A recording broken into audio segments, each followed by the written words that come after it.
Hello students, welcome to canonical classes. और आज के इस लेक्चर के अंदर we are going to study about electronegativity. ठीक है, व्हाट इज इलेक्ट्रोनेगेटिविटी? सिंपली अगर हम इलेक्ट्रोनेगेटिविटी को डिफाइन करें तो क्या बोल सकते हैं? It is the tendency of an atom, मतलब किसी भी एटम की टेंडेंसी हो सकती है, ठीक है, of an atom to attract shared pair of electron, shared pair of electron. ठीक है, शेयर्ड पेयर ऑफ इलेक्ट्रॉन का मतलब क्या होता है? बॉन्ड पेयर, जो बॉन्ड जिन इलेक्ट्रॉन्स ने बॉन्ड बनाया है। ठीक है, तो bond pair of electron towards itself, right? Shared pair of electron towards itself,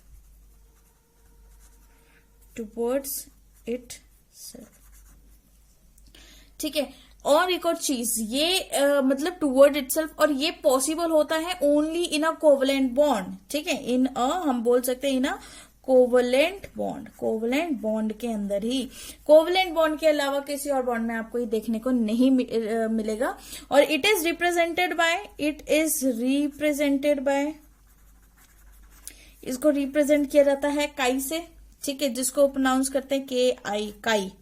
ठीक है, ये काई से इसको रिप्रेजेंट किया जाएगा। तो simply what is electronegativity? It is an tendency of an atom to attract shared pair of electron toward itself in a covalent bond. एक कोवलेंट बॉन्डेड मॉलिक्यूल के अंदर अगर इलेक्ट्रॉन्स को अपनी तरफ अट्रैक्ट कर लेते हैं कोई भी एक एटम, तो वो क्या बोल दिया जाएगा? Electronegative atom. ठीक है, तो कुछ ऐसे एटम्स हैं जिनकी इलेक्ट्रोनेगेटिविटी हमें पता होती है, जैसे कि ऑक्सीजन की अगर हम बात करें तो 3.5 रहती है इलेक्ट्रोनेगेटिविटी। ठीक है, और फ्लोरीन की तो 4 ही रहती है, उसकी सबसे ज्यादा होती है। क्लोरीन की रहेगी दैट इज 3.0, है ना। नाइट्रोजन की रहेगी 3.0, ब्रोमीन की रहेगी 2.8, आयोडीन की रहेगी 2.8, और वहीं पर बात करें हम कार्बन की 2.5 एंड हाइड्रोजन की इज 2.1। ठीक है, फ्लोरीन की लिख ही देते हैं। फ्लोरीन की सिंपली क्या रहती है? 4। मतलब most electronegative atom of the periodic table is fluorine. Most electronegative atom होता है आपके पीरियोडिक टेबल का। ठीक है, मतलब इसके पास ज्यादा टेंडेंसी होती है इलेक्ट्रॉन्स को अट्रैक्ट करने की। Next is what are the factors affecting electronegativity? कौन कौन से फैक्टर्स हैं जो इलेक्ट्रोनेगेटिविटी को अफेक्ट करते हैं? Factors affecting electronegativity.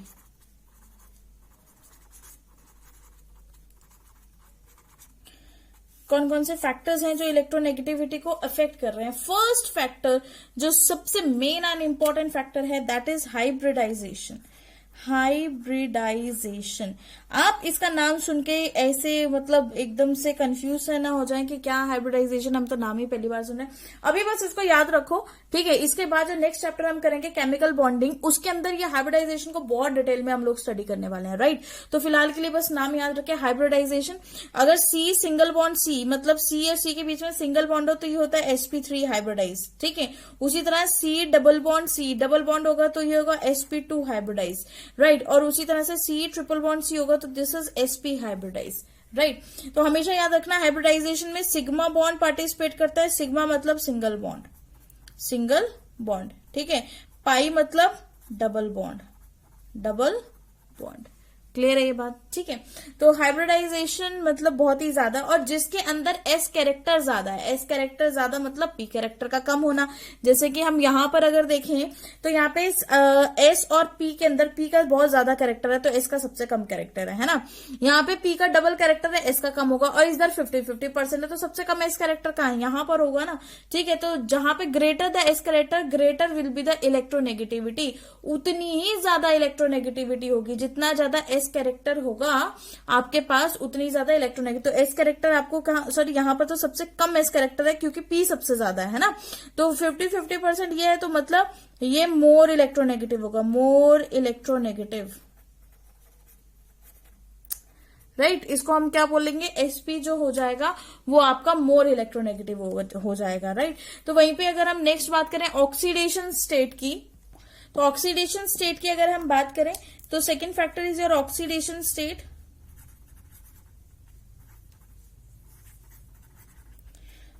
Oxidation state में देखो क्या होगा कि मतलब ग्रेटर द ऑक्सीडेशन स्टेट, जितनी ज्यादा ऑक्सीडेशन स्टेट बड़ी होगी, ग्रेटर द ऑक्सीडेशन स्टेट, जितनी ज्यादा बड़ी आपकी ऑक्सीडेशन स्टेट होगी उतनी ही ज्यादा इलेक्ट्रोनेगेटिविटी होगी। Greater the electronegativity, greater the electronegativity. ठीक है, ऐसा क्यों है भाई? ग्रेटर ऑक्सीडेशन स्टेट से इलेक्ट्रोनेगेटिविटी क्यों ज्यादा होगी? फॉर एग्जांपल जैसे कि हम एग्जांपल ले लेते हैं, एक हमारे पास Fe3 ले लेते हैं और एक Fe2 ले लेते हैं। ठीक है, तो अब देखिए इन दोनों में से वैकेंसी किसमें ज्यादा है? इसके अंदर ज्यादा वैकेंसी है, 3 पॉजिटिव की वैकेंसी है, मतलब 3 इलेक्ट्रॉन्स की ज्यादा कमी है, इसमें 2 इलेक्ट्रॉन्स की कमी है। तो ज्यादा कमी किसमें? इसके अंदर है, तो इसको ज्यादा इलेक्ट्रॉन्स की जरूरत है ना। तो जल्दी इलेक्ट्रॉन कौन लेना चाहेगा? ये लेना चाहेगा, क्योंकि इसके पास ज्यादा इसको प्रॉब्लम है, इलेक्ट्रॉन मतलब बहुत ज्यादा कम इसके पास डेफिशिएंसी है। तो क्या करेंगे कि ये this one is more electronegative than this one. ठीक है, तो इसकी अप्रोक्सीमेटली जो इलेक्ट्रोनेगेटिविटी आती है फाइंड आउट करके वो 1.96 आती है और इसकी आती है 1.83, मतलब अप्रोक्सीमेटली क्लोज ही है। बट फिर भी अगर दोनों आयंस का देखा जाए तो सबसे ज्यादा इलेक्ट्रोनेगेटिविटी उसकी होगी जिसके ऊपर चार्ज सबसे ज्यादा होगा। ठीक है, very very important. Next is एक फॉर्मूला भी होता है आपके इलेक्ट्रोनेगेटिविटी को फाइंड आउट करने का, दैट इज जिसको हम बोलते हैं पॉलिंग स्केल। ठीक है, तो फॉर्मूला क्या है? मैं फॉर्मूला जैसे ऐसे लिख रही हूं, उसको यूज तो आपने अभी कहीं नहीं करना है, बट सिंपली बस याद रखिए delta E is equal to EAB, मतलब AB मतलब जो भी एटम अटैच्ड है, ठीक है, minus under root A atom A जो A बॉन्डेड है इनटू B एटम B। ठीक है, दिस इज योर फॉर्मूला। और ये क्या बोला जाता है? पॉलिंग स्केल का फॉर्मूला है। किसका फॉर्मूला है ये? Polling scale, polling scale. ठीक है, वेरी इंपॉर्टेंट फॉर्मूला है। इसमें क्वेश्चन आ जाए तो वैल्यूज पुट करिए बस, और डायरेक्टली आप क्या करें, आगे आंसर आप फाइंड आउट कर सकते हैं। वैसे बहुत इंपॉर्टेंट नहीं है ये आपके इस पॉइंट ऑफ व्यू से, ठीक है, आपके एकेडमिक्स पॉइंट ऑफ व्यू से, बस आपको एक जनरल नॉलेज के लिए ये चीज क्या होनी चाहिए? पता होनी चाहिए, राइट। तो देखिए फिजिकल एंड केमिकल बिहेवियर के बारे में बात कर लेते हैं। सबसे पहले अगर हम बात करें हमारे ऑक्साइड्स की, ऑक्साइड्स की बात देखी जाए तो हम ग्रुप और पीरियड में दोनों में डिस्कस कर लेते हैं। ठीक है, in a group basic character of oxide increases. In a group basic character of oxide, मतलब जो भी आपका ऑक्साइड है उसका बेसिक कैरेक्टर हमेशा क्या होगा? इंक्रीज होगा। ठीक है, बेसिक कैरेक्टर क्या होता जाएगा? बढ़ता जाएगा। फॉर एग्जाम्पल अगर हम ग्रुप 1 में ले लेते हैं, जैसे कि हमारे पास कंपाउंड आते हैं ऑक्साइड के, आते हैं Li2O, है ना, लिथियम ऑक्साइड हो गया, Na2O हो गया, K2O हो गया, रुबीडियम ऑक्साइड हो गया और सीजियम ऑक्साइड हो गया, राइट। तो इसमें से सबसे ज्यादा बेसिक कौन होगा? जो ग्रुप में सबसे नीचे होगा। तो ये इसका बेसिक कैरेक्टर आपको देखने को मिल जाएगा। ठीक है, ये इसका बेसिक कैरेक्टर है, राइट। और वहीं पे अगर हम पीरियड की बात करें, along the period acidic character increases. ठीक है, पीरियड में जब हम लेफ्ट टू राइट मूव करेंगे तो आपका एसिडिक कैरेक्टर इंक्रीज करेगा। तो यहां पे लिखते हैं along the period acidic character increases. ठीक है, पीरियड के अलोंग आपका एसिडिक कैरेक्टर क्या होता जाएगा? बढ़ता जाएगा। फॉर एग्जाम्पल जैसे कि Na2O, ठीक है, MgO मैग्नीशियम ऑक्साइड बढ़ते जाएगा ना, उसके बाद आ जाएगा Al2O3, नेक्स्ट आ जाएगा कार्बन वाली फैमिली में SiO2 आ जाएगा, है ना, फिर नाइट्रोजन वाली फैमिली P2O5 आ जाएगा, P2O5 के बाद क्या आता है? Oxygen family, that is SO3, and last is halogens में Cl3O7। ठीक है, तो यहाँ पे सबसे ज्यादा एसिडिक आपको कौन देखने को मिलेगा? सबसे ज्यादा एसिडिक आपको ये देखने को मिलेंगे। ठीक है, और सबसे लीस्ट एसिडिक आपको ये देखने को मिलेगा, क्योंकि यहां पर तो बेसिक कैरेक्टर ज्यादा है और इसके केस में यहां पर आपका एसिडिक कैरेक्टर सबसे ज्यादा है, राइट। तो यहां पर देखना, मैं ये चीज भी लिख देती हूं कि ये आपका सिंपली क्या है? दिस इज योर बेसिक, ये आपका बेसिक है, ये भी आपका बेसिक रहेगा। ठीक है, ये एम्फोटेरिक है। कौन सा एम्फोटेरिक है? This is amphoteric. एम्फोटेरिक मतलब जिसमें एसिडिक एंड बेसिक दोनों ही बिहेवियर देखने को मिल जाते हैं depending upon the condition, right. और यहां से आपका नॉन मेटल जैसे स्टार्ट हो जाते हैं, मेटलॉइड स्टार्ट हो जाते हैं, वो एसिडिक हो जाते हैं। ठीक है, तो एम्फोटेरिक के बाद फिर आगे एसिडिक, और यहां से लेके यहां तक ये सारे के सारे स्ट्रॉन्ग एसिड्स होते हैं, स्ट्रॉन्ग एसिड्स। ठीक है, ये स्ट्रॉन्ग एसिड्स की तरह बिहेव करेंगे। उसी तरह से अगर हम हाइड्रो ऑक्साइड्स की भी बात करें तो आपके सिंपल जो हाइड्रो ऑक्साइड्स होते हैं, उनका भी ग्रुप में और पीरियड के अंदर ट्रेंड जरा डिस्कस कर लेते हैं। डाउन अ ग्रुप भी आपका बेसिक कैरेक्टर क्या होता जाएगा, इंक्रीज हो जाएगा। ठीक है, जैसे कि एग्जांपल देख लीजिए, लिथियम हाइड्रोक्साइड सबसे कम होगा क्योंकि ग्रुप में सबसे पहले आता है, देन NaOH, NaOH के बाद क्या आता है, KOH, KOH के बाद क्या आता है, RbOH भी, ठीक है, हाइड्रोक्साइड, और सीजियम हाइड्रोक्स CSOH, राइट। तो ये जितने भी हैं ये सभी में क्या है कि डाउन द ग्रुप आपका जो है हाइड्रोक्साइड का जो बेसिक कैरेक्टर है वो इंक्रीज हो रहा है, तो ये वाला सबसे ज्यादा बेसिक होगा, है ना। और अगर हम अलोंग द पीरियड बात करें तो basic character decreases along the period,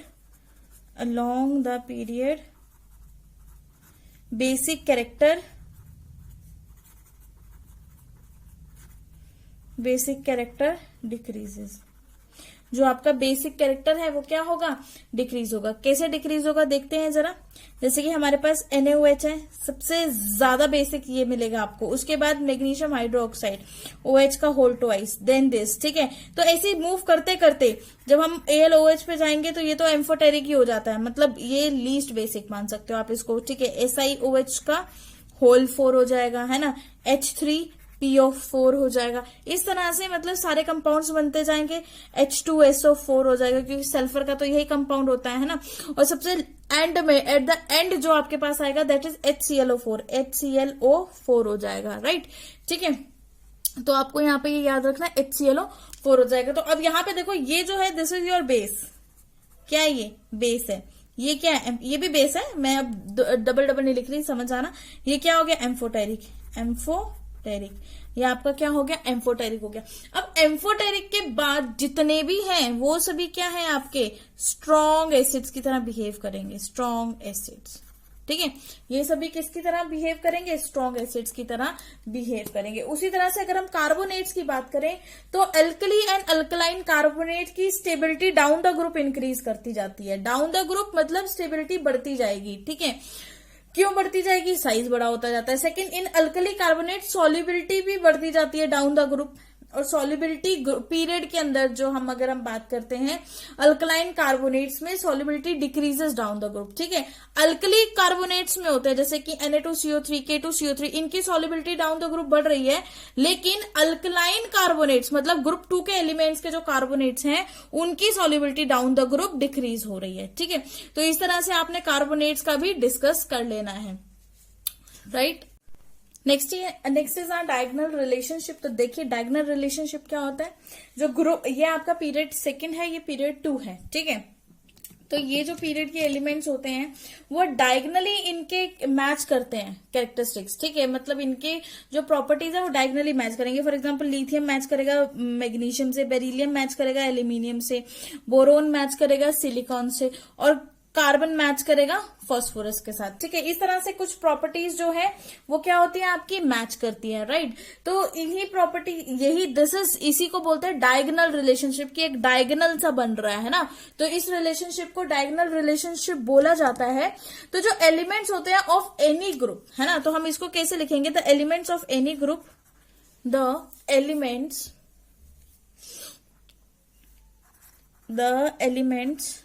of any group, किसी भी ग्रुप के हो सकते हैं, resemble it's diagonally present in group in it's proper, present, ठीक है, present in group with its, मतलब जो उसकी सेम प्रॉपर्टीज होंगी उसके साथ, ठीक है। Present group in its properties, with present group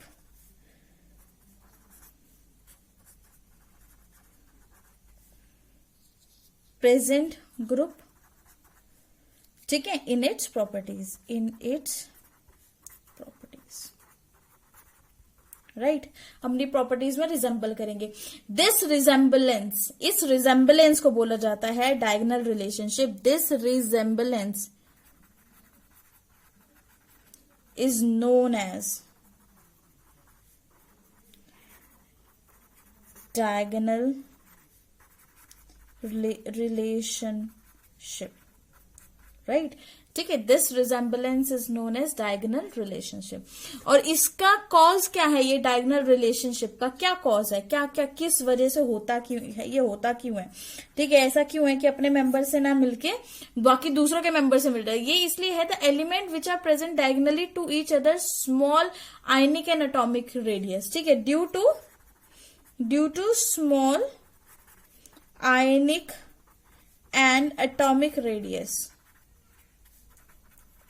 ठीक है, छोटा सा आयनिक एंड एटॉमिक रेडियस होता है, तो जिसकी वजह से so their physical and chemical properties, so their physical and chemical properties क्या हो जाती है, इसकी जो फिजिकल एंड केमिकल प्रॉपर्टीज हैं बिकम्स सिमिलर, बिल्कुल ही सिमिलर हो जाती हैं, राइट।